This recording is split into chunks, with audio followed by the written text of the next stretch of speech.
സ്വർണ്ണക്കടയിൽ നിന്ന് കൊണ്ടുപോയ പണം തട്ടിയെടുത്ത കേസിൽ പൾസർ സുനിയെ വെറുതെ വിട്ടു. കോട്ടയം ജില്ലാ അഡീഷണൽ സെഷൻസ് കോടതി 5 ആണ് സുനി അടക്കം 9 പ്രതികളെയും വെറുതെ വിട്ടത്. 2014 പാലയിൽ നടന്ന പിടിച്ചുപറിക്കേസിലാണ് ഉത്തരവ്.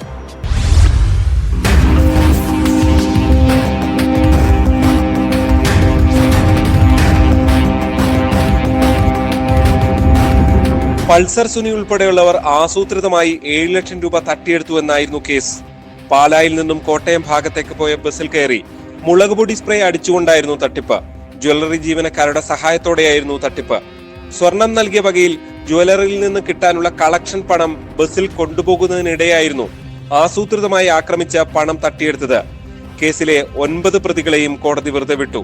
കോട്ടയത്തെ കുപ്രസിദ്ധ ഗുണ്ടയായ ജെയ്സ്മോൻ ജേക്കബ് എന്ന അലോട്ടി, സജിത്ത് എന്ന bullet Saji, Subair, Ranjith, Nidhin Joseph, Jithin Raju, Dileep, Tom K Joseph എന്നിവരെയാണ് കോട്ടയം അഡീഷണൽ ജില്ലാ സെഷൻസ് കോടതി 5 വെറുതെ വിട്ടത്. 2014 മെയ് 1 കേസിനാസ്പദമായ സംഭവം. ബസ് കിടങ്ങൂരെത്തിയപ്പോൾ മാർവാടിയുടെ മുഖത്ത് കുരുമുളക് സ്പ്രേ അടിച്ച ശേഷം ബാഗുമായി പ്രതി ജിതിൻ ബസിൽ നിന്നും ഇറങ്ങി ഓടിയതായാണ് പ്രോസിക്യൂഷൻ കേസ്. കൃത്യമായി ആസൂത്രണം ചെയ്തതനുസരിച്ച് സുനി പൾസർ ബൈക്കിലും കൂട്ടാളികളായ 4 പേർ കാറിലും ബസിനെ പിന്തുടർന്നായിരുന്നു കവർച്ച. മോഷണം നടത്തിയ ശേഷം ബാഗുമായി ഓടിയിറങ്ങിയ ജിതിൻ സുനിയുടെ ബൈക്കിൽ രക്ഷപ്പെട്ടു.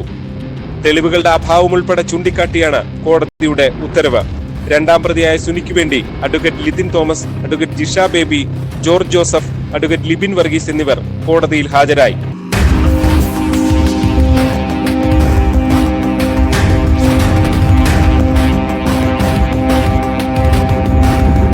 ന്യൂസ് 18 കോട്ടയം.